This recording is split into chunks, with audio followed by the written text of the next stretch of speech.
yang biasa malah mahal. Abu Nawas memiliki hobi memelihara burung. Dari sekian banyak burung yang ada di rumah Abu Nawas, ada 2 ekor burung kakak tua yang sangat menyita perhatian warga, terutama bagi para penggemar burung. Pasalnya, kedua burung kakak tua tersebut bentuknya sangat indah dan salah satunya pandai bernyanyi. Hingga pada suatu hari, datanglah saudagar penggemar burung ke rumah Abu Nawas. "Hei Abu Nawas, aku dengar kabar katanya kamu punya 2 burung kakak tua yang indah," tanya saudagar tersebut. "Oh iya, benar tuan," jawab Abu Nawas singkat. "Mana coba, aku ingin lihat," pinta sang saudagar tersebut. Maka Abu Nawas pun mengajak si saudagar melihat kedua burung kakak tua miliknya. Setelah melihat kedua burung itu, si saudagar pun terpikat dan ingin memilikinya. Ia pun berkata, "Burungmu indah sekali Abu Nawas, apakah kau hendak menjualnya?" tanya si saudagar. "Ya, kalau harganya cocok, aku jual tuan," ujar Abu Nawas. "Berapa kau jual burung itu?" tanya si saudagar. "Murah tuan, tapi saya jualnya sepaket, gak bisa beli cuma satu, harus dua-duanya." Karena saking ngebetnya, si saudagar pun langsung mengiyakan tawaran Abu Nawas. "Jadi tuan, burung kakak tuanya kan ada 2, yang satu bisa bernyanyi, yang satunya lagi tidak bisa bernyanyi. Nah, kalau burung kakak tua yang bisa bernyanyi harganya 500 dinar. Dan satunya yang tidak bisa bernyanyi harganya 1000 dinar tuan," kata Abu Nawas menjelaskan. Saudagar itu pun heran dengan harga yang ditawarkan Abu Nawas. Ia lalu bertanya kepadanya, "Abu Nawas, kenapa burung yang tidak bisa bernyanyi malah harganya lebih mahal?" Abu Nawas pun menjawab, "Begini tuan, masalahnya burung yang tidak bisa bernyanyi itulah pencipta lagunya, sedangkan yang satunya ya cuman menyanyikan saja." Si saudagar kaya itu pun geleng-geleng kepala mendengar penjelasan Abu Nawas, dan kemudian menyerahkan uang 1.500 dinar dengan ekspresi heran dan masih menggeleng-gelengkan kepala. Dan kabarnya sampai saat ini pun masih geleng-geleng kepala karena heran dengan akal cerdik Abu Nawas. Tidak mau masuk surga. Meskipun keseharian Abu Nawas disibukkan oleh pekerjaan, ia selalu menyempatkan waktunya untuk mengajarkan agama kepada anak-anak kecil di majelisnya. Dari sekian banyak anak-anak yang ia didik, ada salah satu anak yang paling pintar, tapi si anak ini juga terkenal badung. Anak ini bernama Ali Mustafa.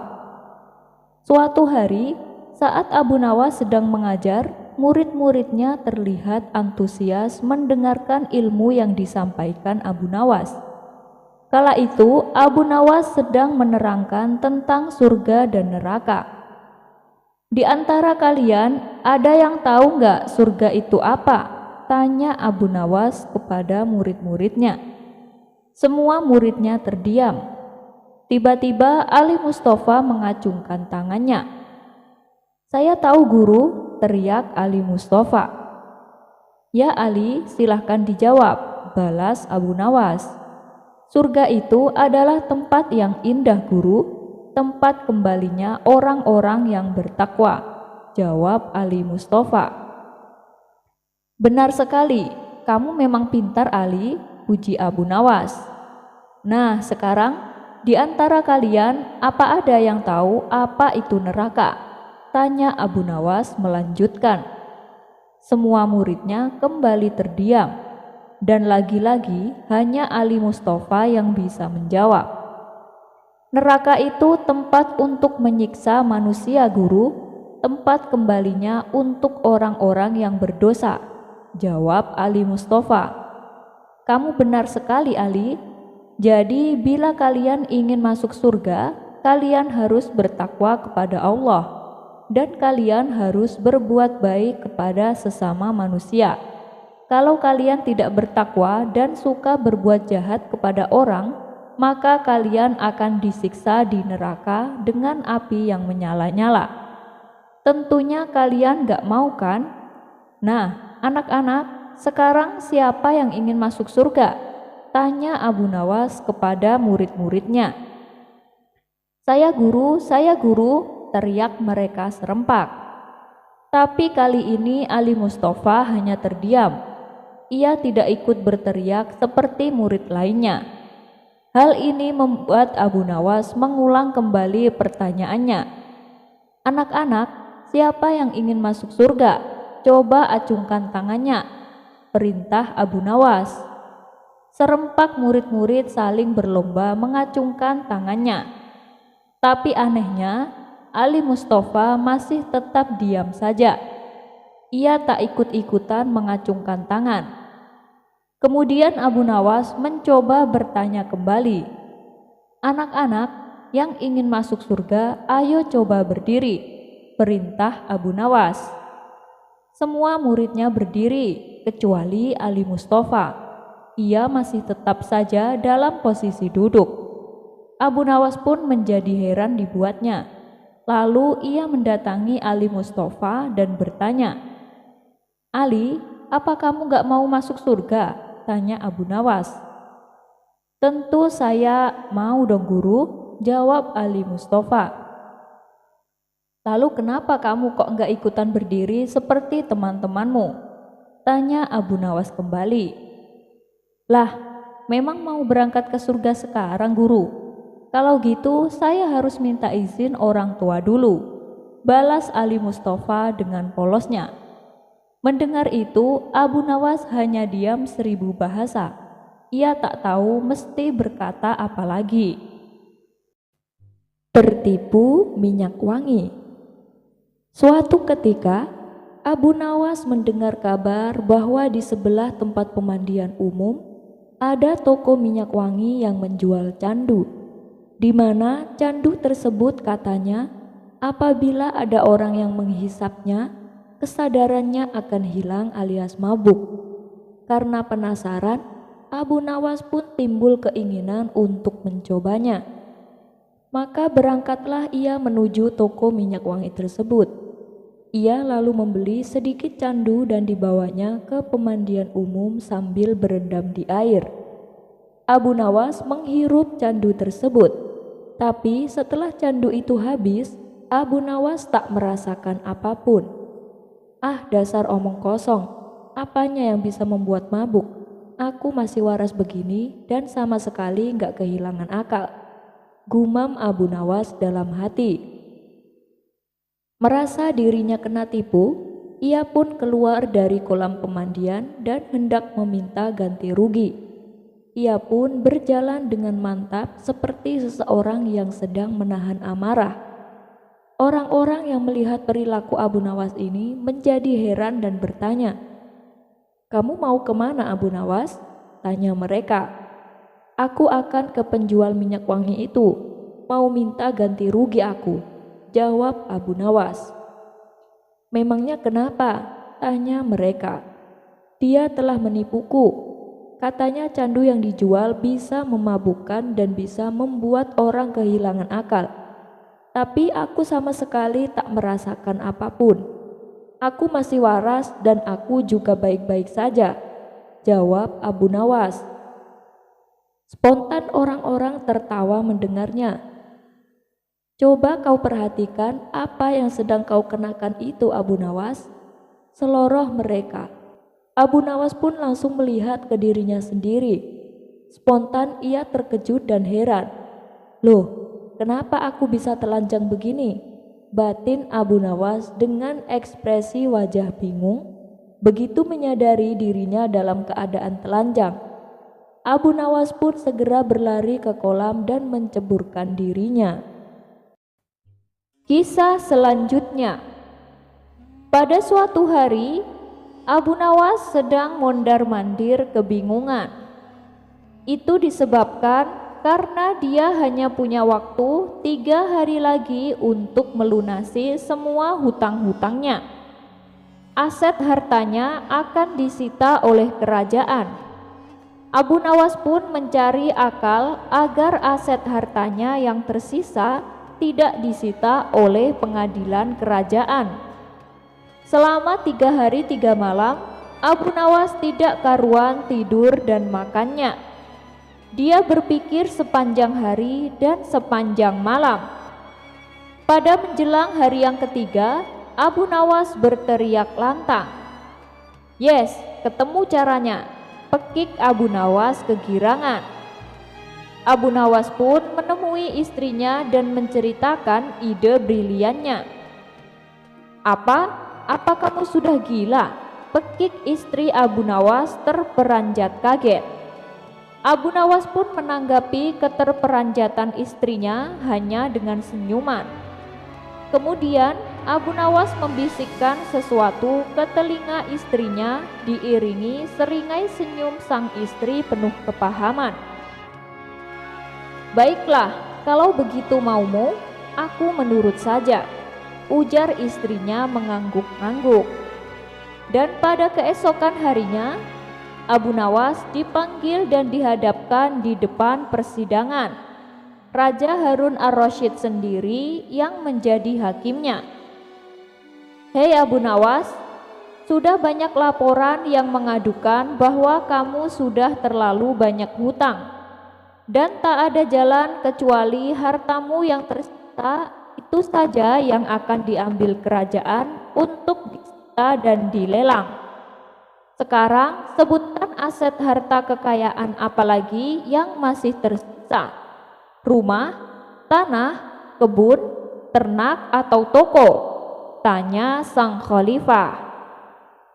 "Maafkan hamba, wahai baginda yang mulia, hamba tidak memiliki semua yang Paduka sebutkan itu. Hamba sekarang sudah pailit dan jatuh miskin," ujar Abu Nawas memelas penuh rasa iba. "Halah, kamu jangan bohong Abu Nawas. Pihak penuntut umum kerajaan telah mendata semua asetmu yang masih tersisa, dan itu akan kami sita sebagai jaminan," tegas sang raja. "Benar Paduka, hamba tak berbohong. Aset kekayaan itu sudah bukan lagi milik hamba. Hamba sudah tak punya apa-apa lagi untuk disita Paduka," ujar Abu Nawas. "Apa maksudmu wahai Abu Nawas? Kamu jangan mempermainkan persidangan mulia ini ya. Berkata jujurlah, sebab jika tidak kau akan dikenakan sanksi yang lebih berat lagi," tegas Raja Harun. "Benar Paduka, hamba tidak berdusta. Jadi tadi malam setelah mengetahui hamba tak mampu lagi melunasi hutang-hutang hamba yang dibebankan pengadilan, lalu istri hamba minta cerai Paduka, dan dia juga meminta agar semua aset kekayaan diserahkan atas namanya. Hamba pun telah menyerahkan semuanya tanpa tersisa, dan hamba sekarang sudah tak memiliki apa-apa lagi untuk disita Paduka," kata Abu Nawas memelas. Sang raja pun tercengang. Dia memikirkan bahwa apa yang dilakukan oleh Abu Nawas memang benar adanya. Bahkan menurut peraturan undang-undang di kerajaan, apabila seseorang sudah jatuh bangkrut dan dinyatakan pailit, maka semua tuntutan hutang-hutangnya dibebaskan oleh kerajaan. Istri Abu Nawas pun beserta saksi-saksinya dihadirkan untuk bersaksi sebagaimana kesaksian Abu Nawas. Dan benar adanya, Abu Nawas telah menceraikan istrinya dan ia pun telah menyerahkan aset kekayaannya kepada istrinya. Walhasil, akhirnya keputusan sidang memutuskan bahwa Abu Nawas dibebaskan dari segala tuntutan hutang. Setelah diketok palu, Abu Nawas segera berdiri menggandeng bahu istrinya. Orang-orang pun terheran-heran dan bertanya mau kemana dia membawa istrinya itu. Abu Nawas dengan santai menjawabnya, "Ya, aku ingin mengajaknya rujuk kembali." Sang raja dan semua hadirin yang hadir hanya bisa menggeleng-gelengkan kepalanya melihat kecerdasan si Abu Nawas ini melepaskan diri dari hutang serta ancaman sitaan harta dari pengadilan kerajaan. Adapun kisah tadi boleh jadi hanya sekedar anekdot humor.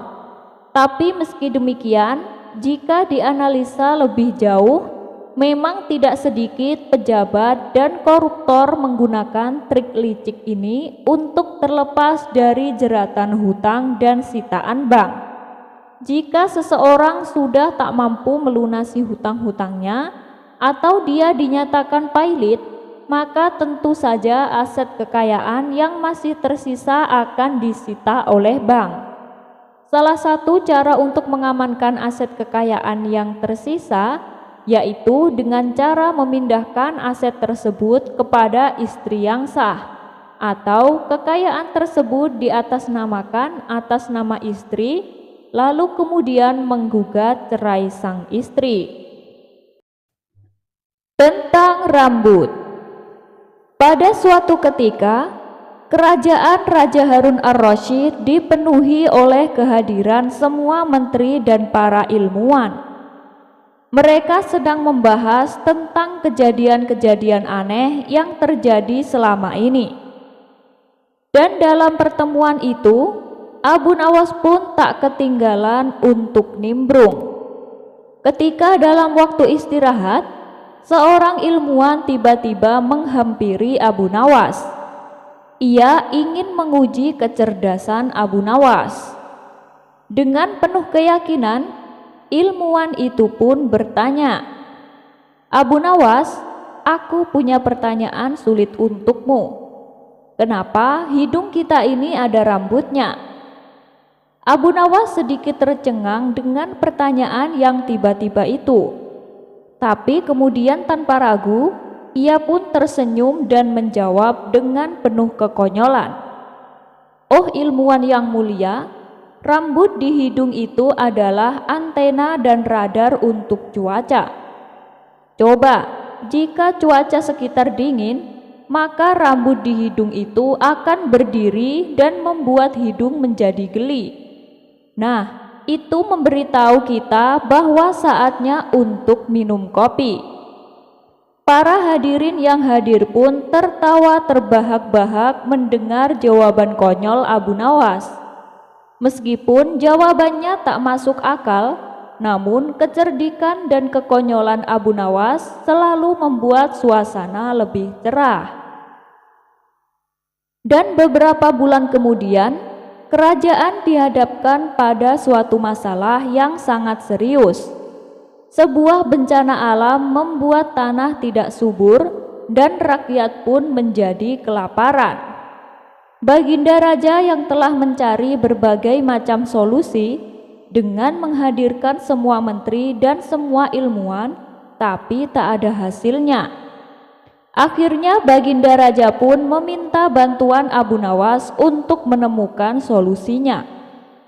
Abu Nawas dengan pandangan penuh kekonyolannya pun mengusulkan, "Wahai Paduka yang mulia, sebenarnya tanah ini bukan tidak subur Paduka, mereka ini hanya kelaparan.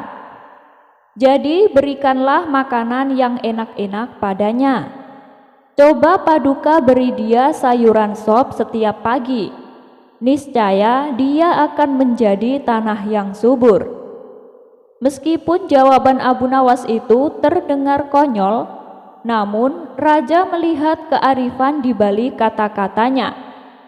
Dan bersama-sama mereka memulai program pemulihan tanah yang akhirnya berhasil mengembalikan kesuburan dan kesejahteraan bagi rakyat. Dalam kisah singkat Abu Nawas ini, kita melihat bahwa kekonyolan bisa menjadi kunci untuk menyelesaikan masalah yang rumit. Abu Nawas, Sufi yang cerdik dan penuh humor mengajarkan bahwa terkadang jawaban yang tak terpikirkan dapat menjadi solusi yang brilian. Teman yang penakut. Dikisahkan ada seorang teman akrab Abu Nawas yang suka usil mengerjai dirinya. Namanya adalah Hasan. Setiap kali Abu Nawas membalas kejahilannya, Hasan malah justru tertawa. Hal inilah yang membuat hubungan keduanya semakin bertambah akrab. Meski demikian, Hasan terkenal sangat penakut, apalagi kalau melewati tempat-tempat angker. Suatu hari, Abu Nawas mengajak Hasan pergi ke kampung tetangga dengan tujuan untuk membeli seekor keledai. Setibanya di kampung tersebut, hujan turun cukup deras. Mereka pun terpaksa berteduh di sebuah rumah. Untungnya, tujuan Abu Nawas membeli keledai sudah didapatkan sebelum hujan turun. Ketika waktu menjelang malam, hujan pun mulai reda dan lambat laun berhenti. "Kita pulang naik keledai ini saja. Aku duduk di depan, kamu duduk di belakang," kata Abu Nawas. Disinilah sifat usil Hasan mulai kembali ditunjukkan. Saat keduanya sedang duduk di atas keledai, Hasan kentut dengan suara yang cukup keras, sehingga baunya menyebar sampai ke hidung Abu Nawas. "Sialan, kentutmu bau sekali, Hasan," gerutu Abu Nawas. Dengan tertawa, Hasan menjawab, "Bukan aku yang kentut, tapi keledaimu." Keduanya pun lalu tertawa bersama-sama. Tidak berapa lama kemudian, sampailah mereka di pintu gerbang kampung halaman, di mana di samping pintu gerbang tersebut terdapat kuburan yang cukup angker. Dan itu adalah satu-satunya akses jalan masuk. Karena jalannya gelap, Hasan mulai terlihat ketakutan. Tangannya memegang erat pundak Abu Nawas. Kesempatan ini langsung dimanfaatkan Abu Nawas untuk membalas keusilan Hasan. Ketika mereka mulai melewati kuburan, Abu Nawas berkata, "Sepertinya di belakang ada orang." Hasan yang tengah ketakutan segera menoleh ke arah belakang. "Tidak ada siapa-siapa, Abu Nawas," jawab Hasan. "Kamu yakin tidak ada orang di belakangku?" tanya Abu Nawas. Untuk kedua kalinya Hasan menoleh ke belakang. "Tidak ada siapa-siapa. Kamu jangan menakut-nakutiku, Abu Nawas," kata Hasan gemetaran. "Tapi kenapa aku mendengar suara orang? Kamu yakin tidak ada orang di belakangku?" tanya Abu Nawas. "Sudah aku bilang tidak ada orang," teriak Hasan bertambah takut. Tiba-tiba Abu Nawas mengangkat pantatnya tepat di depan muka Hasan. Ia kentut dengan suara yang tak kalah keras dengan suara kentut Hasan. "Kurang ajar kau, Abu Nawas, kentut di muka orang sembarangan," kata Hasan emosi. "Loh, tadi katanya tidak ada orang. Aku kan sudah tanya, apakah di belakangku ada orang? Kau bilang tidak ada. Saya tanya sampai 3 kali, tapi kau tetap mengatakan tidak ada. Malah kau menoleh ke arah belakangmu. Padahal yang aku tanya apakah ada orang di belakangku, bukan di belakangmu," jelas Abu Nawas. Menyadari dirinya dikerjain Abu Nawas, Hasan tak kuasa menahan tawanya. Mereka berdua pun tertawa di sepanjang perjalanan.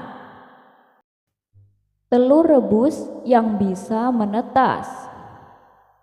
Diceritakan ada seorang pedagang India membawa barang-barang dagangannya untuk dijual di kota Baghdad.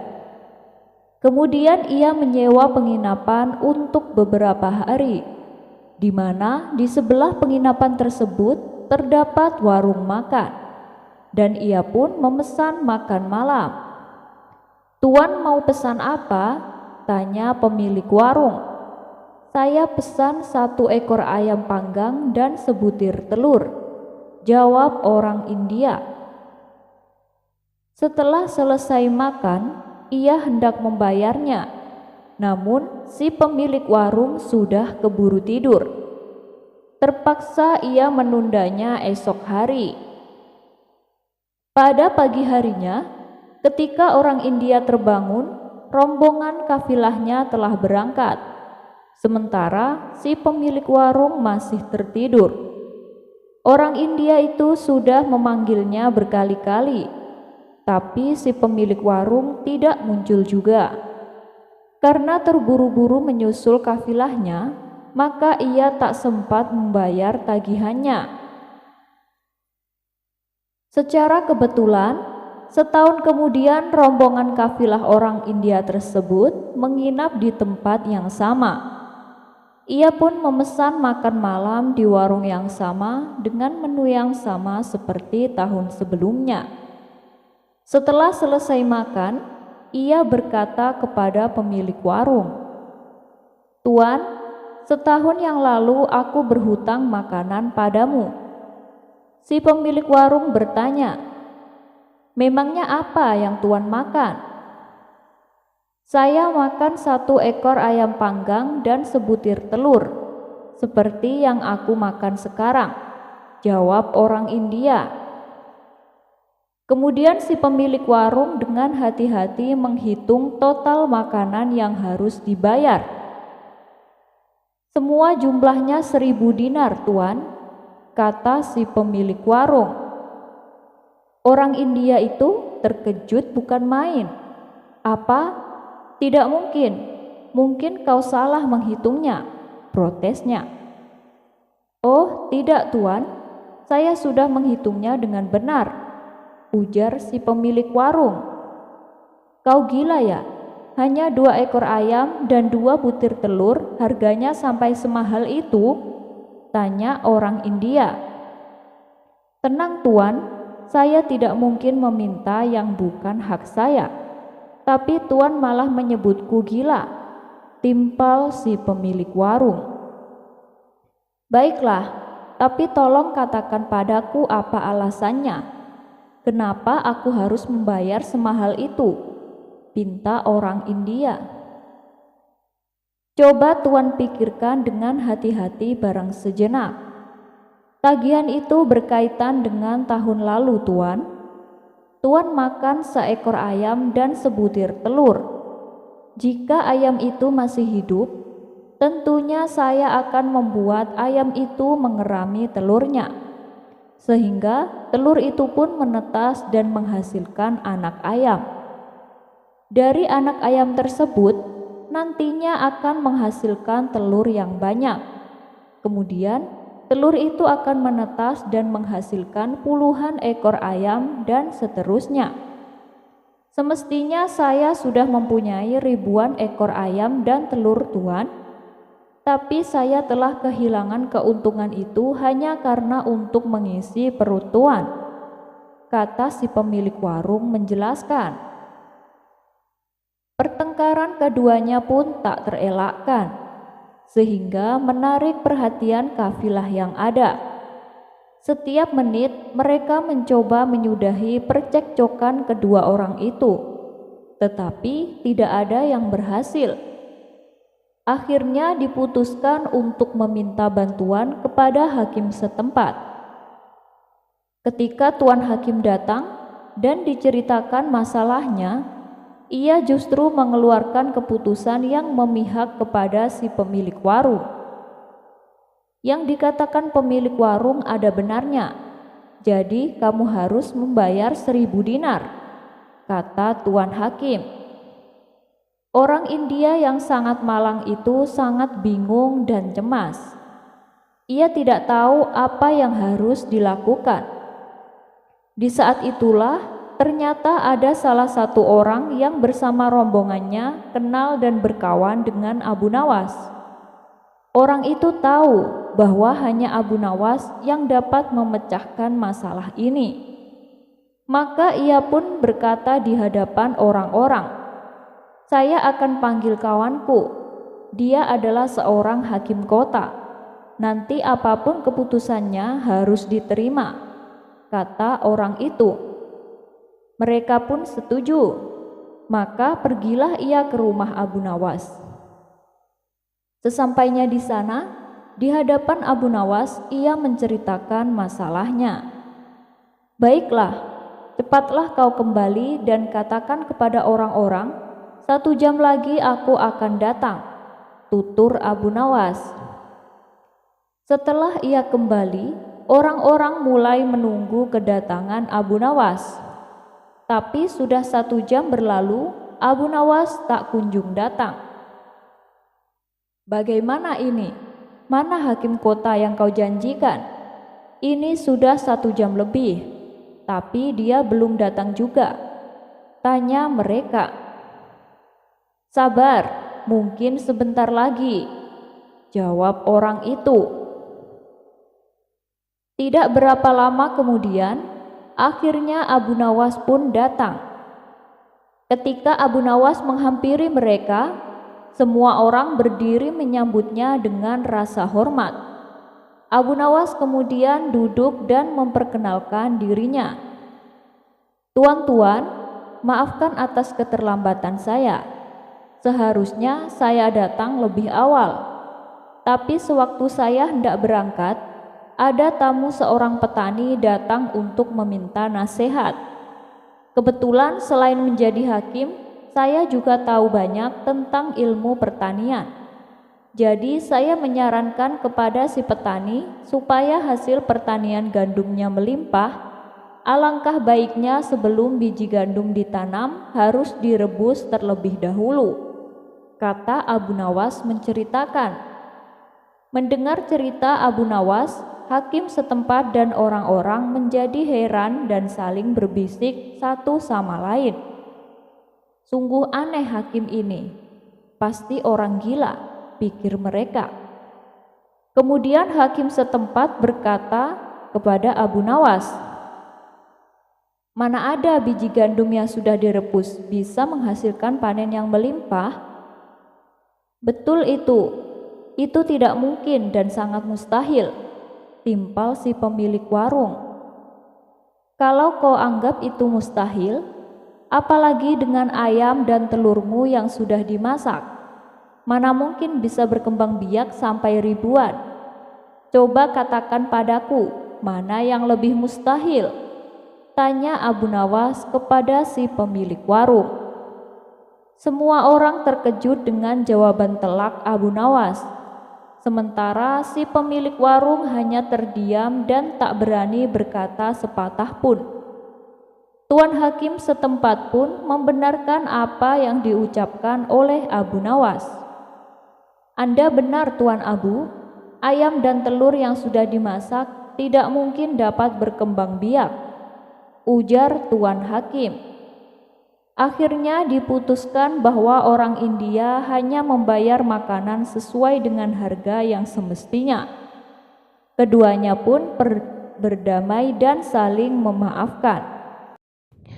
Telur onta ajaib. Cerita kocak Abu Nawas kali ini berawal ketika suatu hari Baginda Raja merasakan sakit di seluruh bagian tubuhnya. Untuk berjalan pun terasa berat, hingga akhirnya ia memanggil tabib istana untuk mengobatinya, tapi ternyata nihil hasilnya. Lantaran tabib istana sampai ahli kesehatan sepenjuru negeri tak mampu mengobatinya, akhirnya Baginda Raja membuat sayembara untuk menyembuhkan penyakitnya. Barang siapa yang bisa mengobati penyakitnya akan diberi hadiah uang emas yang banyak. Sayembara tersebut pun menyebar begitu cepat. Banyak para tabib yang akhirnya ambil bagian mengadu nasib untuk mengobati Baginda Raja. Abu Nawas yang mendengar sayembara itu pun tertarik untuk mencobanya. Padahal ia sama sekali tak mempunyai kemampuan mengobati penyakit. Hari yang ditunggu pun tiba. Abu Nawas menghadap raja untuk mencoba mengobatinya. "Hei Abu Nawas, rupanya kau ikut juga sayembara yang kuadakan ini," kata Baginda Raja. "Benar Paduka yang mulia," jawab Abu Nawas. "Kamu kan bukan tabib. Apa kamu bisa mengobati penyakitku ini?" tanya Baginda Raja. "Hamba akan mencobanya Paduka. Hamba akan mencoba menerapkan cara-cara yang belum pernah dilakukan tabib lain," ucap Abu Nawas meyakinkan.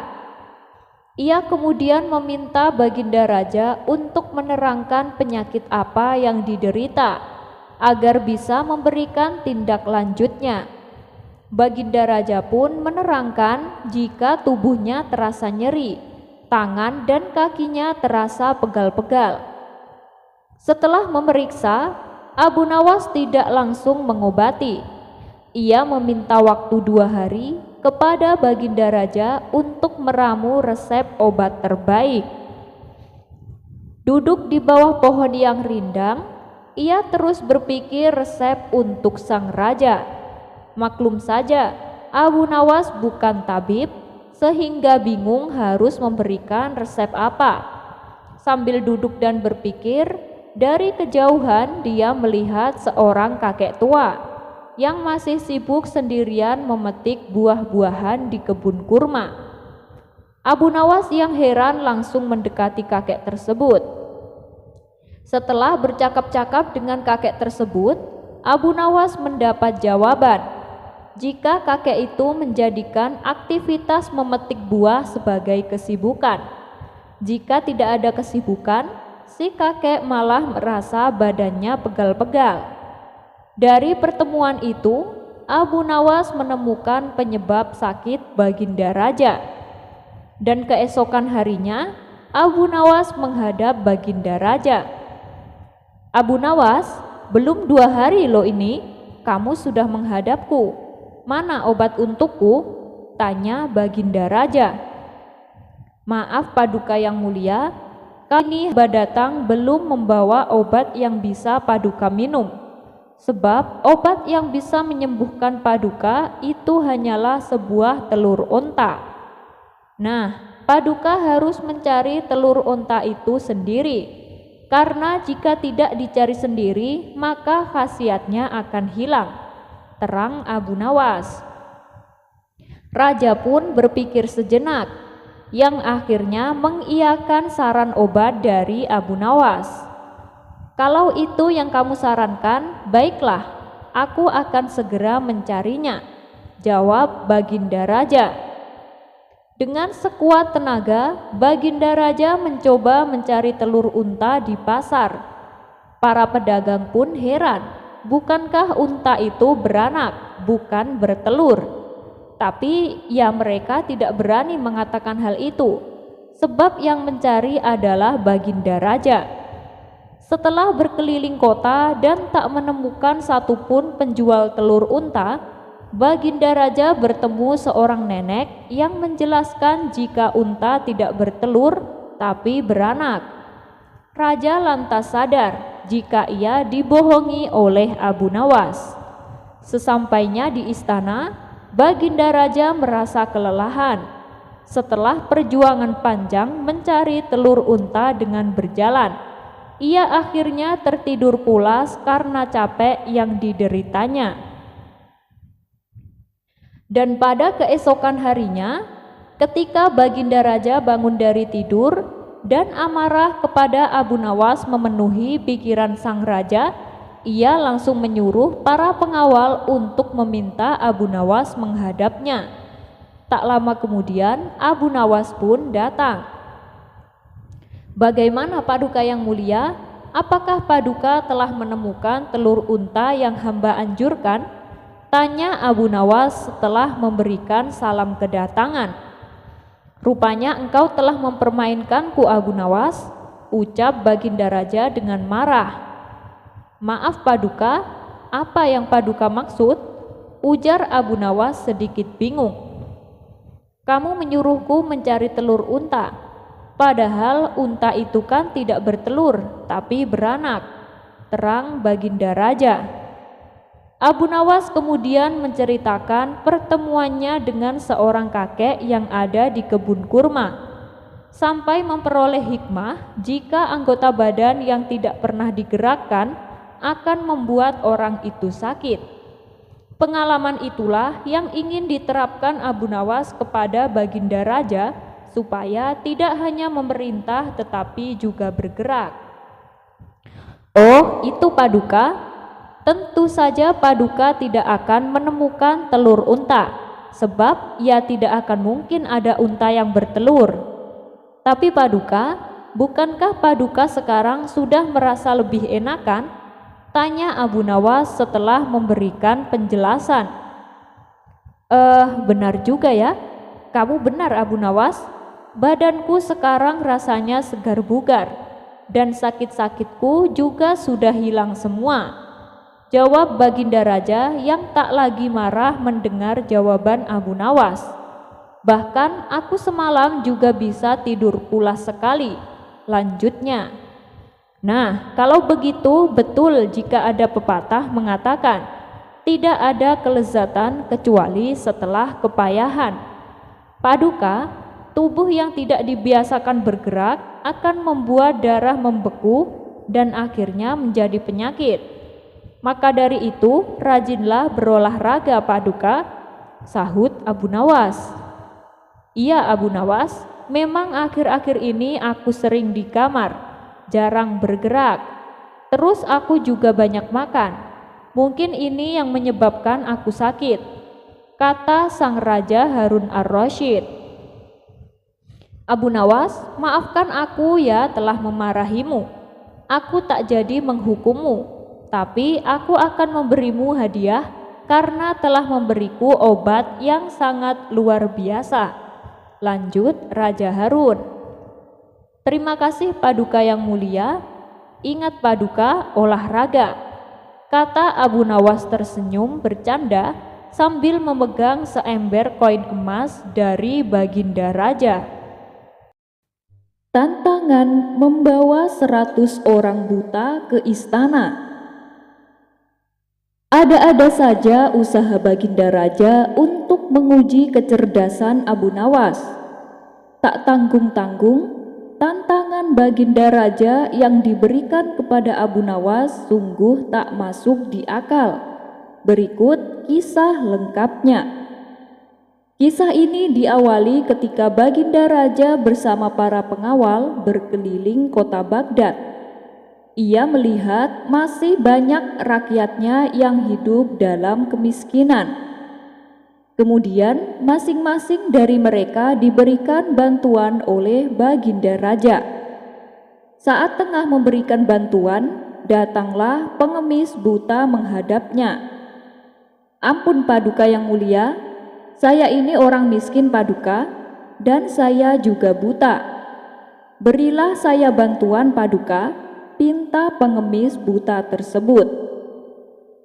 Melihat di hadapannya ada seorang pengemis tua yang buta, hati Baginda Raja pun merasa sangat iba. Ini kek, saya kasih uang dan makanan. Kalau kakek butuh apa-apa, datanglah langsung ke istana ya, ucap Baginda Raja. Setelah selesai memberikan bantuan kepada rakyatnya, Baginda Raja lalu kembali ke istana, berkumpul bersama para menterinya. Saya masih teringat dengan kakek buta tadi. Saya merasa sangat kasihan padanya. Coba kalian cari tahu dan bawa ke sini. Masihkah ada rakyatku yang miskin dan buta? Kata Baginda Raja kepada para menterinya. Ampun Paduka yang mulia, saya sudah mendatanya. Dan alhamdulillah hanya ada satu, yaitu kakek buta yang sudah Paduka jumpai tadi, jawab salah satu menteri. Mendengar hal itu, Baginda Raja pun merasa lega. Tidak lama kemudian, terbesit di benak Baginda Raja akan sebuah ide untuk mengerjai Abu Nawas. Maka diperintahkanlah beberapa pengawal untuk memanggil Abu Nawas. Dengan sigap, para pengawal istana langsung berangkat menuju rumah Abu Nawas. Sesampainya di sana, salah satu pengawal berkata kepada Abu Nawas, "Tuan Abu, Anda diperintah menghadap Baginda Raja sekarang juga. Katanya ada tugas penting yang harus Tuan Abu laksanakan." Tanpa membuang-buang waktu, Abu Nawas beserta para pengawal langsung datang ke istana menghadap Baginda Raja. Melihat kedatangan Abu Nawas, Baginda Raja langsung menyambutnya. "Kemarilah Abu Nawas." Abu Nawas pun dipersilakan duduk di samping Baginda Raja. "Saya ada tugas yang harus kamu lakukan, Abu Nawas.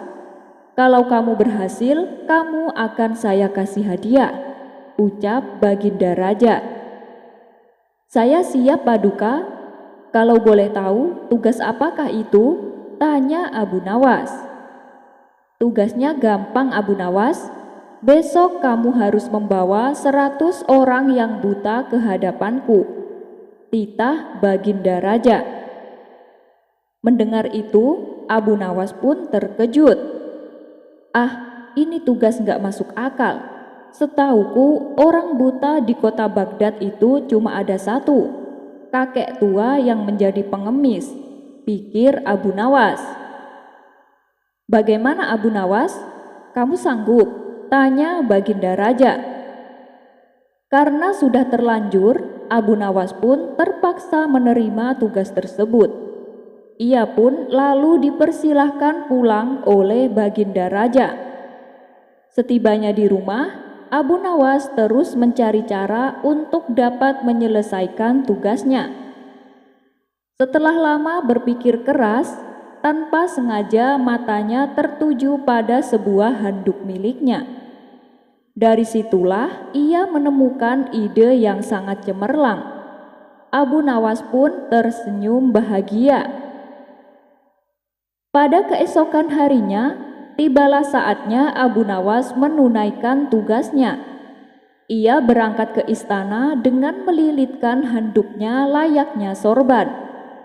Abu Nawas sengaja berjalan melewati pasar dan keramaian kota agar menjadi perhatian orang-orang. Tentu saja hal ini mengundang gelak tawa. "Hei Abu Nawas, apa yang kamu pakai itu?" tanya salah satu warga sambil tertawa. Ada juga yang berkata, "Woi Abu Nawas, apa kamu sudah gila? Apa yang kamu pakai itu?" Begitu juga saat ia melewati tempat lain. "Sorbanmu itu indah sekali Abu Nawas," kata seseorang sambil tertawa mengejek. Namun, hal itu justru membuat Abu Nawas tersenyum. Ia malah mengajak orang-orang tersebut untuk ikut bersamanya ke istana. "Kalian mau hadiah nggak? Ayo ikut aku ke istana," ajak Abu Nawas kepada mereka. Yang benar nih." "Ya sudah, aku ikut Abu Nawas," jawab mereka.